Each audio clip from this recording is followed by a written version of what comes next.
She was no bigger than a thumb, born inside a flower, stolen by a toad, and carried away into a world far too large for someone so small. But sometimes the smallest creatures have the biggest journeys ahead of them. Get comfortable now and listen. Now, our story begins with a woman who wished very much to have a little child. There was once a woman who wished very much to have a little child, but she could not obtain her wish. At last she went to a fairy and said, "I should so very much like to have a little child. Can you tell me where I can find one?" "Oh, that can be easily managed," said the fairy. "Here is a barley corn of a different kind to those which grow in the farmer's fields, and which the chickens eat. Put it into a flower pot, and see what will happen." "Thank you," said the woman, and she gave the fairy 12 shillings, which was the price of the barley corn. Then she went home and planted it, and immediately there grew up a large, handsome flower, something like a tulip in appearance, but with its leaves tightly closed, as if it were still a bud. "It is a beautiful flower," said the woman, and she kissed the red and golden-colored leaves. And while she did so, the flower opened, and she could see that it was a real tulip. Within the flower, upon the green velvet stamens, sat a very delicate and graceful little maiden. She was scarcely half as long as a thumb, and they gave her the name of Thumbelina, or Tiny, because she was so small. A walnut shell, elegantly polished, served her for a cradle. Her bed was formed of blue-violet leaves, with a rose leaf for a counterpane. Here she slept at night, but during the day she amused herself on a table, where the woman had placed a plateful of water. Round this plate were wreaths of flowers with their stems in the water, and upon it floated a large tulip leaf, which served Tiny for a boat. Here the little maiden sat and rowed herself from side to side, with 2 oars made of white horsehair. It really was a very pretty sight. Tiny could also sing so softly and sweetly that nothing like her singing had ever before been heard. One night, while she lay in her pretty bed, a large, ugly, wet toad crept through a broken pane of glass in the window, and leaped right upon the table where Tiny lay sleeping under her rose-leaf quilt. "What a pretty little wife this would make for my son," said the toad, and she took up the walnut shell in which little Tiny lay asleep, and jumped through the window with it into the garden. In the swampy margin of a broad stream in the garden lived the toad with her son. He was uglier even than his mother, and when he saw the pretty little maiden in her elegant bed, he could only cry, "Croak, croak, croak."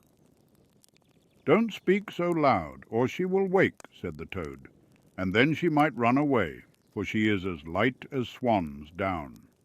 We will place her on one of the water-lily leaves out in the stream. It will be like an island to her. She is so light and small, and then she cannot escape, and while she is away, we will make haste and prepare the stateroom under the marsh, in which you are to live when you are married." Far out in the stream grew a number of water lilies with broad green leaves, which seemed to float on the top of the water. The largest of these leaves appeared farther off than the rest, and the old toad swam out to it, with the walnut shell, in which little Tiny lay still asleep.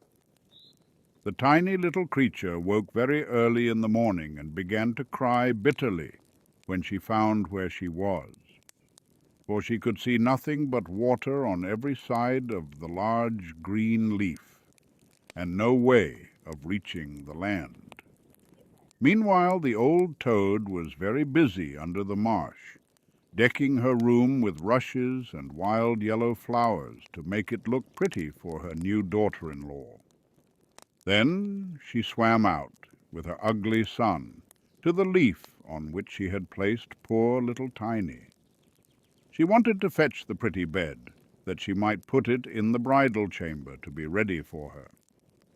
The old toad bowed low to her in the water and said, "Here is my son. He will be your husband, and you will live happily in the marsh by the stream." "Croak, croak, croak," was all her son could say for himself. So the toad took up the elegant little bed and swam away with it, leaving Tiny all alone on the green leaf, where she sat and wept. She could not bear to think of living with the old toad and having her ugly son for a husband. The little fishes who swam about in the water beneath had seen the toad and heard what she said, so they lifted their heads above the water to look at the little maiden. As soon as they caught sight of her, they saw she was very pretty, and it made them very sorry to think that she must go and live with the ugly toads. No, it must never be. So they assembled together in the water, round the green stalk, which held the leaf on which the little maiden stood, and gnawed it away at the root with their teeth. Then the leaf floated down the stream, carrying Tiny far away out of reach of land. Tiny sailed past many towns, and the little birds in the bushes saw her and sang, "What a lovely little creature!" So the leaf swam away with her father and father till it brought her to other lands. A graceful little white butterfly constantly fluttered round her, and at last alighted on the leaf. Tiny pleased him, and she was glad of it, for now the toad could not possibly reach her, and the country through which she sailed was beautiful, and the sun shone upon the water till it glittered like liquid gold. She took off her girdle and tied one end of it round the butterfly, and the other end of the ribbon she fastened to the leaf, which now glided on much faster than ever, taking little Tiny with it as she stood. Presently a large cockchafer flew by. The moment he caught sight of her, he seized her round her delicate waist with his claws, and flew with her into a tree. The green leaf floated away on the brook, and the butterfly flew with it, for he was fastened to it, and could not get away. Oh, how frightened little Tiny felt when the cockchafer flew with her to the tree! But especially was she sorry for the beautiful white butterfly which she had fastened to the leaf, for if he could not free himself, he would die of hunger. But the cockchafer did not trouble himself at all about the matter. He seated himself by her side on a large green leaf, gave her some honey from the flowers to eat, and told her she was very pretty, though not in the least like a cockchafer. After a time all the cockchafers turned up their feelers and said, "She has only 2 legs. How ugly that looks." "She has no feelers," said another. "Her waist is quite slim." "Pooh! She is like a human being." "Oh, she is ugly," said all the lady cockchafers, although Tiny was very pretty. Then the cockchafer who had run away with her believed all the others when they said she was ugly, and would have nothing more to say to her, and told her she might go where she liked. Then he flew down with her from the tree, and placed her on a daisy, and she wept at the thought that she was so ugly that even the cockchafers would have nothing to say to her. And all the while she was really the loveliest creature that one could imagine, and as tender and delicate as a beautiful rose leaf. During the whole summer, poor little Tiny lived quite alone in the wide forest. She wove herself a bed with blades of grass, and hung it up under a broad leaf to protect herself from the rain. She sucked the honey from the flowers for food, and drank the dew from their leaves every morning. So passed away the summer and the autumn, and then came the winter, the long, cold winter. All the birds who had sung to her so sweetly were flown away, and the trees and the flowers had withered. The large clover leaf under the shelter of which she had lived was now rolled together and shriveled up. Nothing remained but a yellow, withered stalk. She felt dreadfully cold, for her clothes were torn, and she was herself so frail and delicate that poor little Tiny was nearly frozen to death. It began to snow too, and the snowflakes, as they fell upon her, were like a whole shovelful falling upon one of us, for we are tall, but she was only an inch high. Then she wrapped herself up in a dry leaf, but it cracked in the middle and could not keep her warm, and she shivered with cold. Near the wood in which she had been living lay a cornfield, but the corn had been cut a long time. Nothing remained but the bare, dry stubble standing up out of the frozen ground. It was to her like struggling through a large wood. Oh, how she shivered with the cold. She came at last to the door of a field mouse who had a little den under the corn stubble.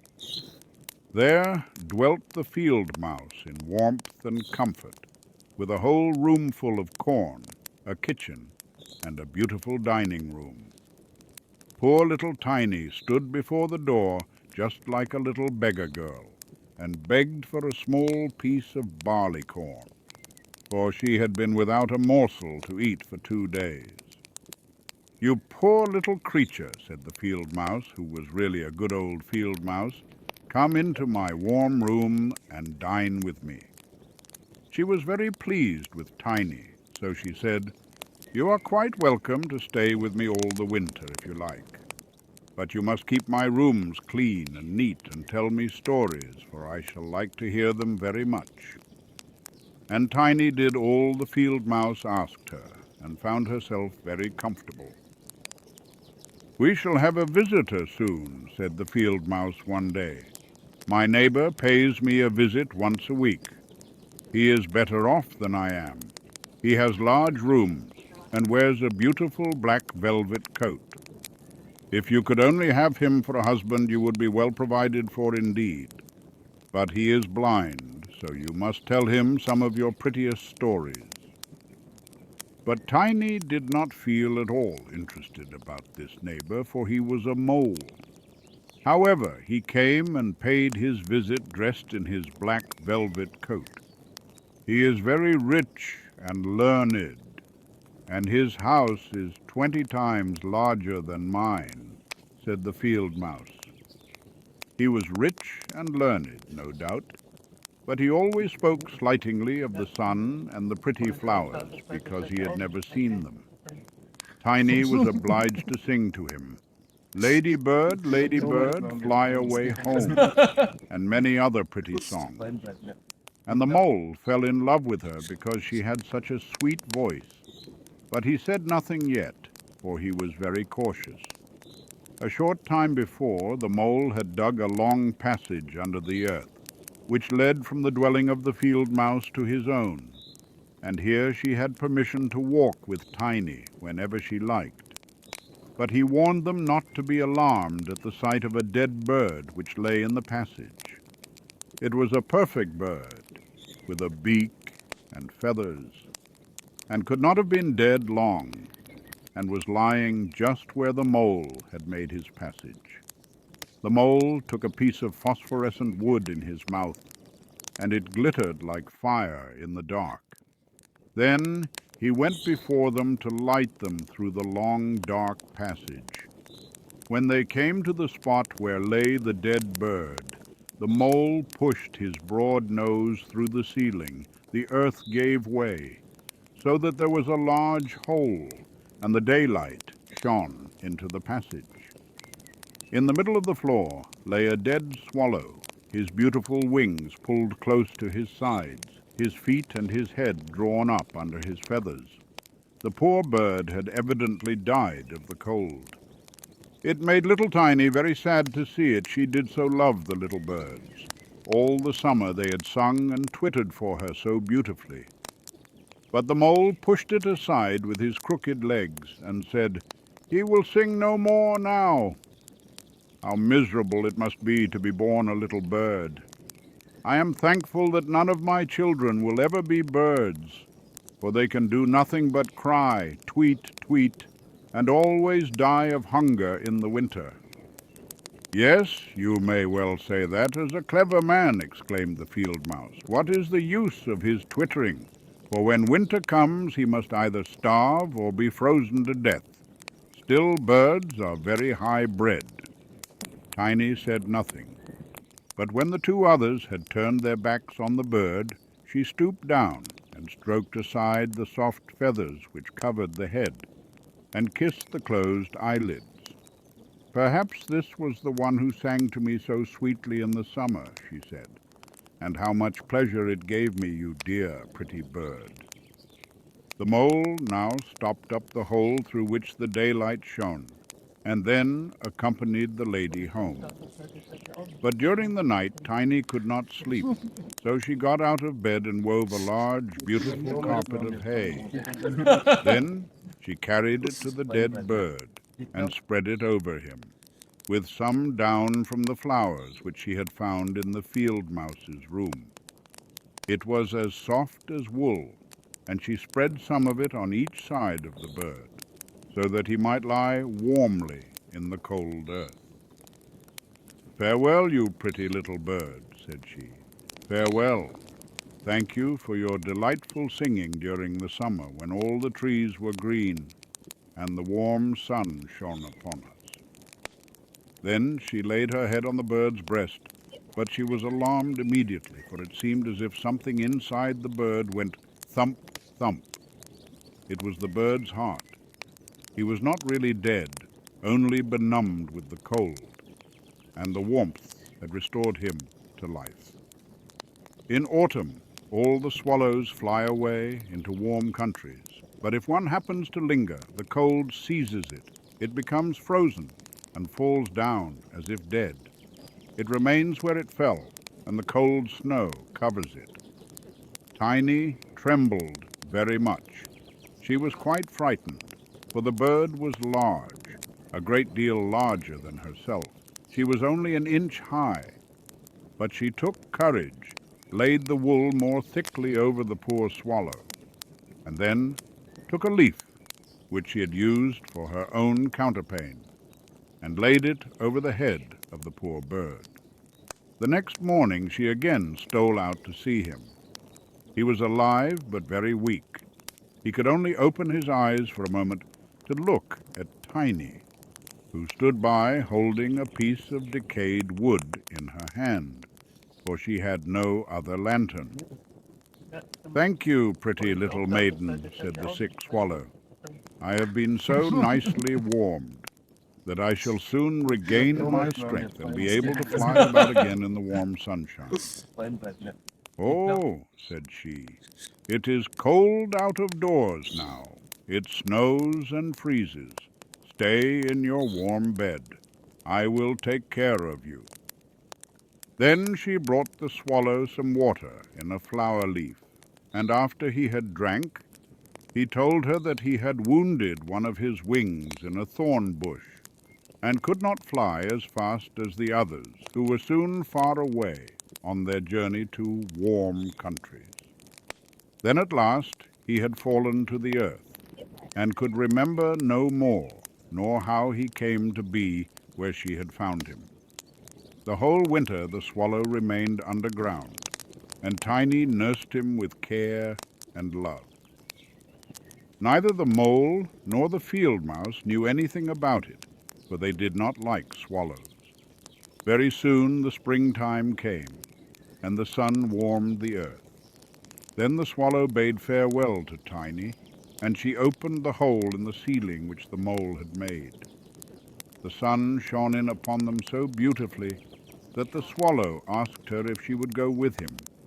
She could sit on his back, he said, and he would fly away with her into the green woods. But Tiny knew It would make the field mouse very grieved if she left her in that manner. So she said, "No, I cannot." "Farewell, then, farewell, you good, pretty little maiden," said the swallow, and he flew out into the sunshine. Tiny looked after him, and the tears rose in her eyes. She was very fond of the poor swallow. "Tweet, tweet," sang the bird, as he flew out into the green woods, and Tiny felt very sad. She was not allowed to go out into the warm sunshine. The corn, which had been sown in the field over the house of the field mouse, had grown up high into the air and formed a thick wood to Tiny, who was only an inch in height. "You are going to be married, Tiny," said the field mouse. "My neighbor has asked for you. What good fortune for a poor child like you. Now we will prepare your wedding clothes. They must be both woolen and linen. Nothing must be wanting when you are the mole's wife." Tiny had to turn the spindle, and the field mouse hired 4 spiders, who were to weave day and night. Every evening the mole visited her, and was continually speaking of the time when the summer would be over. Then he would keep his wedding day with Tiny, but now the heat of the sun was so great that it burned the earth and made it quite hard, like a stone. As soon as the summer was over, the wedding should take place.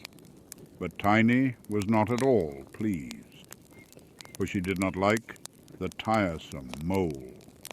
Every morning when the sun rose, and every evening when it went down, she would creep out at the door, and as the wind blew aside the ears of corn so that she could see the blue sky, she thought how beautiful and bright it seemed out there, and wished so much to see her dear swallow again.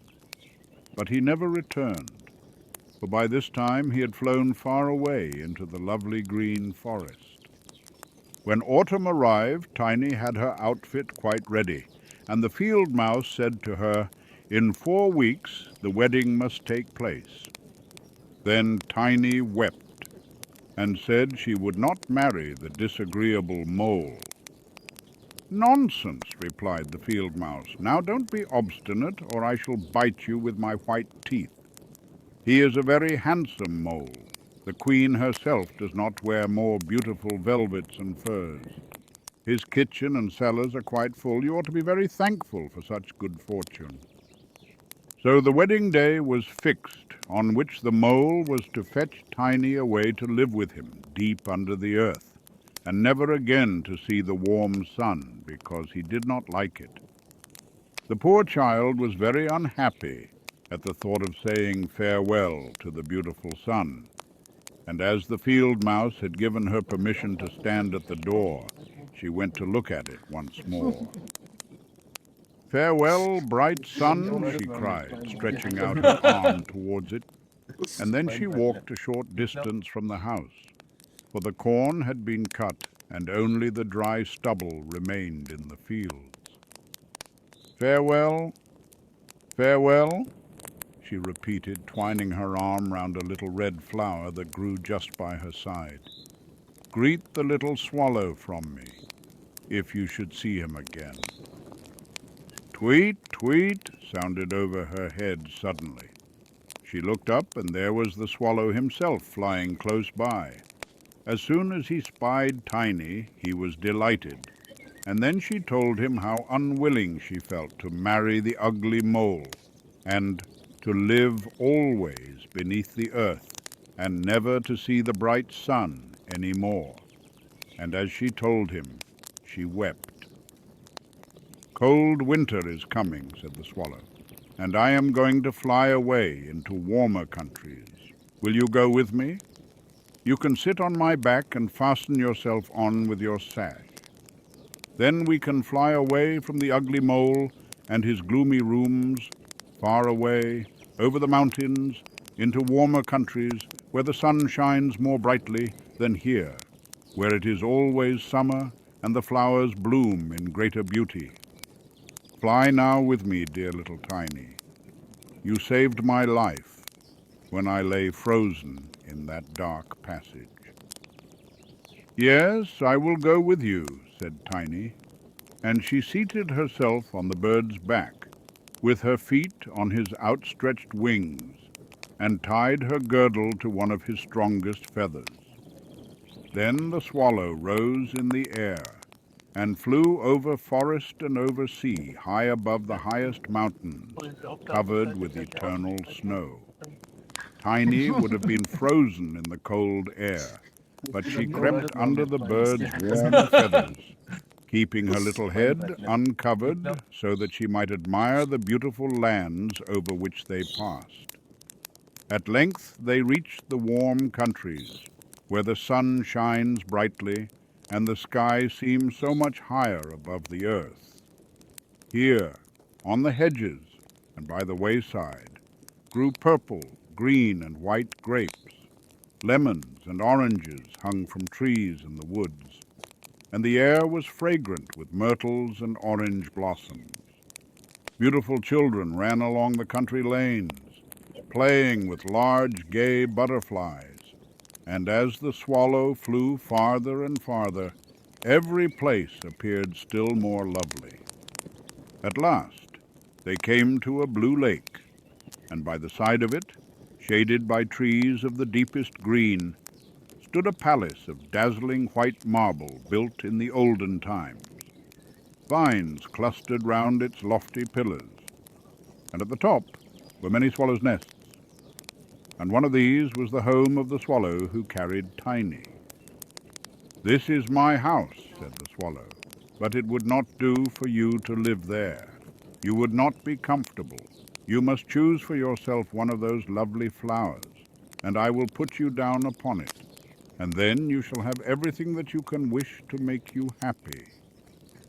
"That will be delightful," she said, and clapped her little hands for joy. A large marble pillar lay on the ground, which in falling had been broken into 3 pieces. Between these pieces grew the most beautiful large white flowers. So the swallow flew down with Tiny and placed her on one of the broad leaves. But how surprised she was to see in the middle of the flower a tiny little man, as white and transparent as if he had been made of crystal. He had a gold crown on his head and delicate wings at his shoulders, and was not much larger than Tiny herself. He was the angel of the flower, for a tiny man and a tiny woman dwell in every flower, and this was the king of them all. "Oh, how beautiful he is," whispered Tiny to the swallow. The little prince was at first quite frightened at the bird, who was like a giant compared to such a delicate little creature as himself. But when he saw Tiny, he was delighted, and thought her the prettiest little maiden he had ever seen. He took the gold crown from his head and placed it on hers, and asked her name, and if she would be his wife and queen over all the flowers. This certainly was a very different sort of husband to the son of a toad, or the mole, with my black velvet and fur. So she said yes to the handsome prince. Then all the flowers opened, and out of each came a little lady or a tiny lord, all so pretty it was quite a pleasure to look at them. Each of them brought Tiny a present, but the best gift was a pair of beautiful wings, which had belonged to a large white fly, and they fastened them to Tiny's shoulders, so that she might fly from flower to flower. Then there was much rejoicing, and the little swallow who sat above them in his nest was asked to sing a wedding song, which he did as well as he could. But in his heart he felt sad, for he was very fond of Tiny, and would have liked never to part from her again. "You must not be called Tiny any more," said the spirit of the flowers to her. "It is an ugly name, and you are so very pretty. We will call you Maya." "Farewell, farewell," said the swallow, with a heavy heart as he left the warm countries to fly back into Denmark. There he had a nest over the window of a house in which dwelt the writer of fairy tales. The swallow sang, "Tweet, tweet," and from his song came the whole story. And so, a girl no bigger than a thumb found her way through toads and beetles and moles and frozen winters, all the way to a kingdom of flowers in the warm sun. You know what I love about this story? She never stopped being kind. When the whole world tried to make her small, she saved a dying bird with nothing but a blanket of hay and a warm heart. And that kindness came back to carry her home. So remember, no matter how big the world feels, no matter how small you think you are, kindness is never wasted. It always finds its way back. Now close your eyes. Imagine a warm country where the sun always shines, where flowers bloom by a blue lake, and a little swallow sings softly outside your window. Good night.